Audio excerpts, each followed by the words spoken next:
Assalamualaikum semuanya, halo teman-teman, jumpa lagi di channel Kiwong AGP dalam video problem catur 3 langkah mat. Oke, problem caturnya seperti apa? Mari kita lihat dan mari kita saksikan sama-sama. Oh iya, buat teman-teman yang belum subscribe, silahkan subscribe dulu ya. Kemudian di komen, lalu di like jika suka video ini, atau di share ke teman-teman lainnya. Oke teman-teman, mari kita lihat. Ini dia problem caturnya. Nah teman-teman, jadi posisi problemnya seperti ini ya, buah hitam dan buah putih, posisinya seperti ini problemnya. Ini mati dalam 3 langkah ya, seperti teman-teman yang lihat sekarang.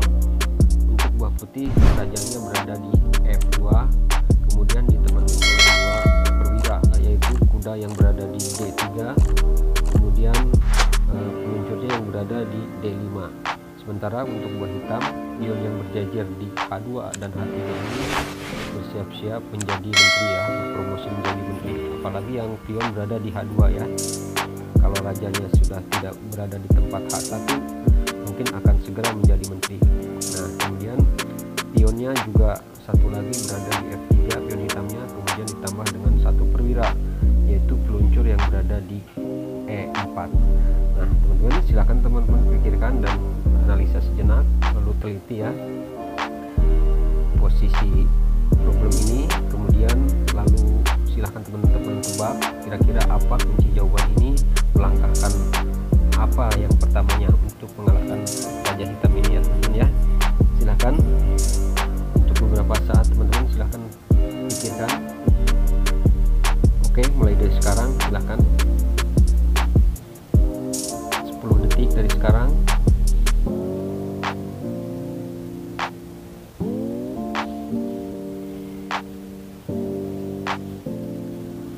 Oke teman-teman, apakah sudah ada gambaran untuk menebak problem catur ini? Apa kira-kira langkah pertamanya dan kuncinya apa gitu ya? Bagaimana solusinya gitu ya? Baiklah, kita akan analisa dulu ya teman-teman ya.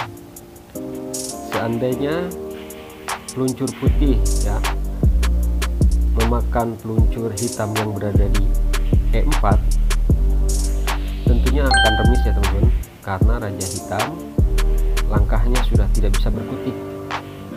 Sebab ada raja putih yang berada di F2 ya, ini tidak bisa ya, artinya ini remis. Kalau remis dalam problem catur 3 langkah, hitam menang. Oke, kita kembali ke posisi semula. Nah sekarang bagaimana kalau kuda ya ke F4 dengan tujuan ya untuk melakukan skak ke G3? Ini tidak bisa teman-teman ya. Kalau dia melakukan ke G3 akan dimakan oleh pion hitam yang berada di H4 ya. Ini tidak bisa ya teman-teman ya. Nah seperti itu. Lalu kemudian bagaimana kalau peluncur yang bergerak, ataupun misalnya peluncur bergeser ke GC6, dan ini juga tidak bisa teman-teman ya, karena akan dimakan oleh raja hitam. Nah lalu seandainya raja ke sini ya,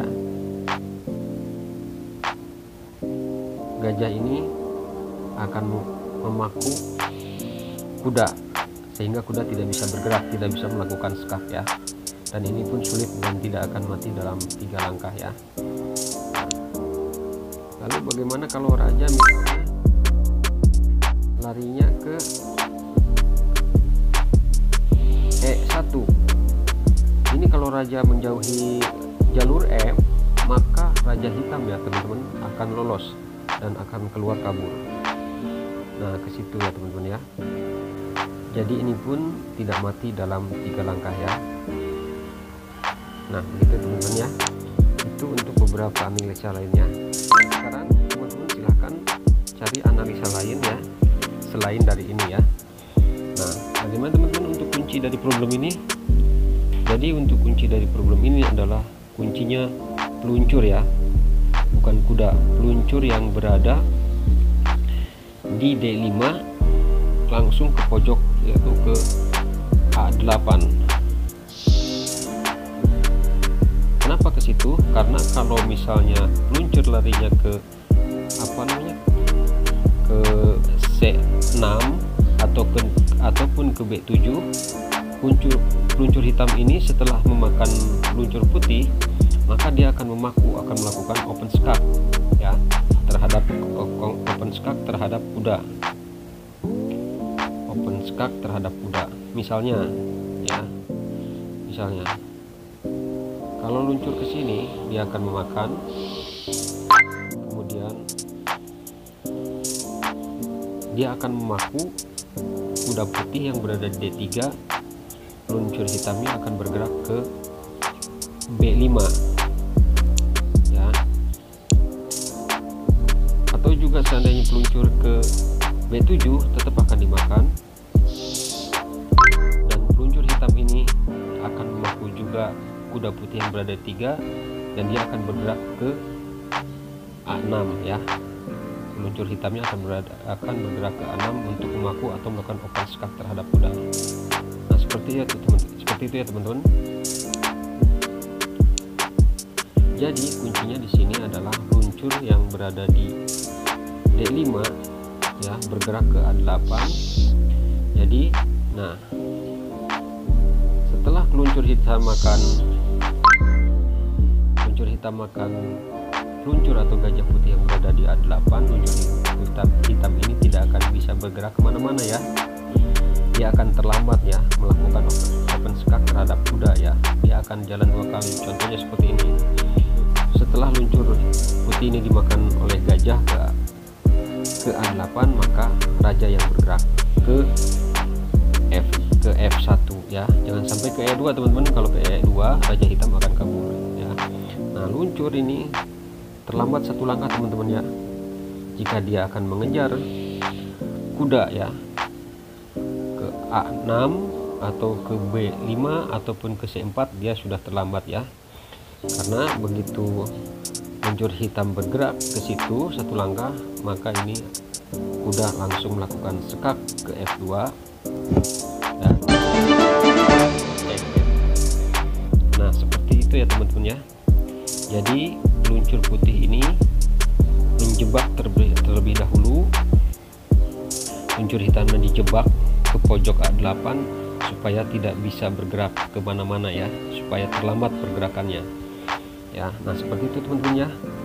Jadi langkah peluncur putih ini sungguh di luar dugaan dan sangat brilian ya langkahnya, bisa menjebak peluncur hitam supaya tidak bisa bergerak ke kanan dan ke kiri untuk melakukan open skak atau pemakuan terhadap kuda. Nah, jadi seperti itu ya teman-teman kuncinya dari problem catur ini. Mudah-mudahan bisa menghibur dan bermanfaat. Oke, sekarang mari kita lihat sekali lagi kunci dari jawaban problem catur 3 langkah ini. Lihat teman-teman baik-baik ya. Silakan.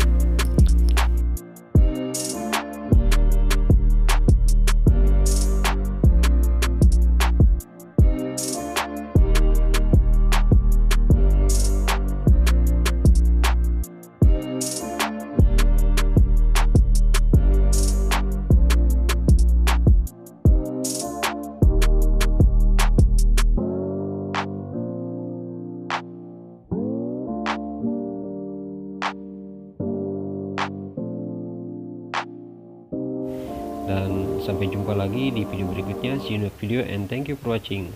Assalamualaikum.